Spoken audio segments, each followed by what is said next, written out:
In this tutorial, we will show how to convert an electrical enclosure model from SolidWorks to ZW3D using the IPX migration tool. The process transfers the model into native ZW3D format while preserving its design features and history. First, we launch the IPX migration tool from SolidWorks. Make sure no documents are open, then go to Tools, select Parametric Translate, and click IPX. Once the IPX interface opens, click Select Folder and choose the folder containing the 3D model you want to translate.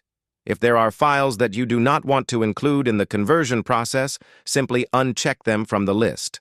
After confirming your selection, click Run to begin the translation. The IPX add-in automatically opens the selected data in SolidWorks and analyzes the feature history of each model step by step. This process can be observed through the rollbar animation in the feature tree.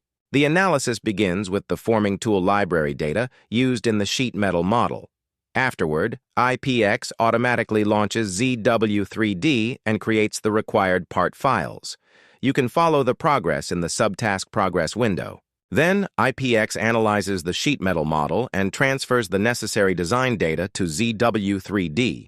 The model is rebuilt step by step, with forming features such as embosses and louvers recreated using ZW3D's punch command and its standard library components. Currently, the vent feature is not supported for direct translation.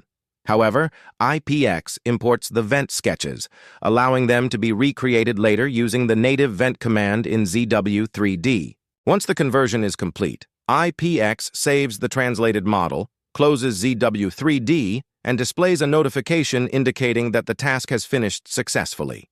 Finally, we open the translated model in ZW3D and compare it with the original SolidWorks model. We check the base flange feature to confirm that the dimensions match the original design. To complete the validation, we generate the flat pattern and verify that the sheet metal geometry has been transferred correctly. Thank you for watching.